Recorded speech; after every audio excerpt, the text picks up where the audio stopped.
Cockroach party के नेता अब भी अपनी उसी मांग पर अड़े हुए हैं कि पहले शिक्षा मंत्री धर्मेंद्र प्रधान का इस्तीफा होना चाहिए, बाकी की बातें बाद में करेंगे। आज मैं दिन में किसी न्यूज़ चैनल पर अभिजीत दीपके का एक इंटरव्यू देख रहा था, जिसमें वो कह रहे थे कि अब शिक्षा विभाग में भी जो नए सचिव लाए गए हैं उनकी नियुक्ति पर भी उन्हें आपत्ति है। वह आरोप लगा रहे थे कि सरकार ने एक गलत अफसर को शिक्षा विभाग का सचिव बना दिया है। आपको याद होगा, कल सरकार ने शिक्षा विभाग के सचिव को हटा दिया था और एक नए सचिव को सरकार लेकर आई है। लेकिन अब इस पर भी अभिजीत दीपके को परेशानी है। सरकार ने शिक्षा विभाग के मुख्य सचिव को बदला था, अब वो शायद ये चाहते हैं कि ये मुख्य सचिव भी जो बदला गया है ये भी उनकी मर्जी से बदला जाए। आज आप में से बहुत सारे लोग ये जानना चाहते हैं कि क्या वाकई सरकार धर्मेंद्र प्रधान का इस्तीफा ले लेगी। लेकिन आप जरा सोचिए, अगर आज सरकार शिक्षा मंत्री धर्मेंद्र प्रधान को उनके पद से हटा भी दे तो अब कॉकरोच पार्टी के नेता इस विभाग में, शिक्षा विभाग में सचिव की नियुक्ति में भी दखल देने लगे हैं। इसके बाद यही लोग ये बताने लगेंगे कि अगला शिक्षा मंत्री किसे बनना चाहिए। तो अभी तो बात सिर्फ इतनी हो रही है कि शिक्षा मंत्री को हटाइए, जैसे ही सरकार हटाएगी फिर ये मांगें बढ़ती चली जाएंगी।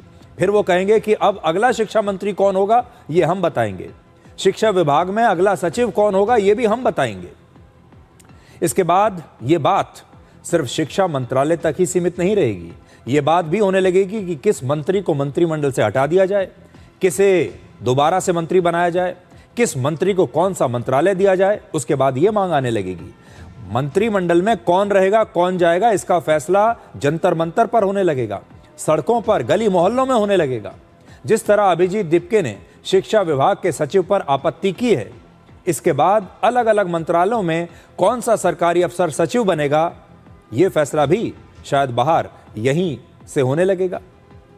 किस राज्य का डीजीपी कौन बनेगा, आईआईटी और आईआईएम जैसे संस्थानों में डायरेक्टर कौन बनेगा, ये सब भी शायद कॉकरोच पार्टी के नेता ही तय करने लगेंगे। ऐसा भी हो सकता है कि कॉकरोच पार्टी ये भी डिमांड करे कि सीबीआई डायरेक्टर, ईडी डायरेक्टर और इलेक्शन कमिश्नर्स की नियुक्ति करने वाली कमेटी में भी अब इन्हें शामिल किया जाए। ऐसा कैसे हो सकता है कि नेता सारे फैसले खुद ही कर लें?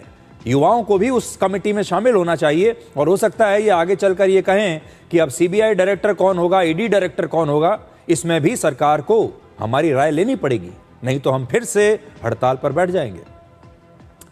कुल मिलाकर जो पॉइंट आज मैं आपके सामने रखना चाहता हूं वो ये है कि अगर धर्मेंद्र प्रधान का इस्तीफा हुआ तो ये मामला यहीं पर नहीं रुकेगा, बल्कि ये बहुत दूर तक जाएगा। इसके बाद इस देश में कोई भी नेता, कोई भी व्यक्ति 500,000 लोगों की भीड़ लेकर विरोध प्रदर्शन पर बैठ जाएगा और फिर अपनी मर्जी से सरकार से फैसले करवाएगा।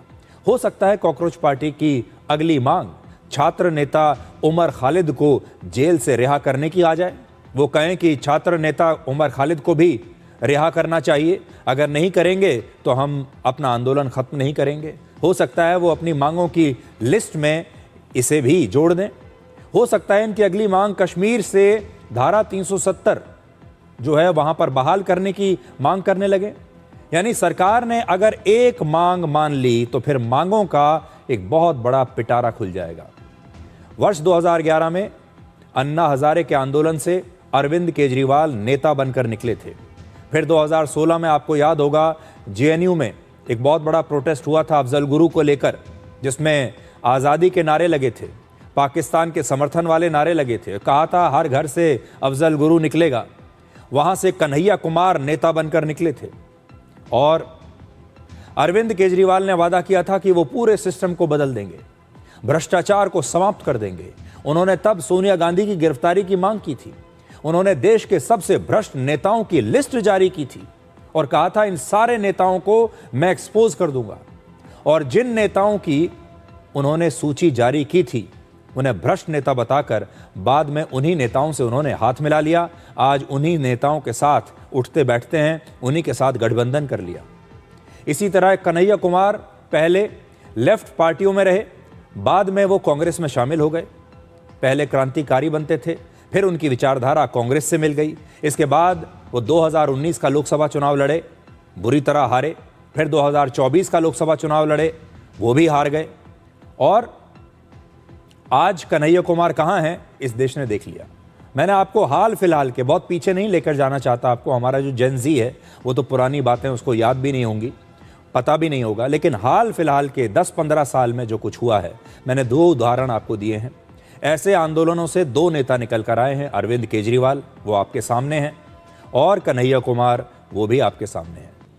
कॉकरोच पार्टी के छात्र नेता धर्मेंद्र प्रधान के इस्तीफे पर तो अड़े हैं, लेकिन भारत की शिक्षा व्यवस्था सिर्फ एक इस्तीफे से सुधरने वाली नहीं है। इसके लिए एक पूरा रोड मैप चाहिए।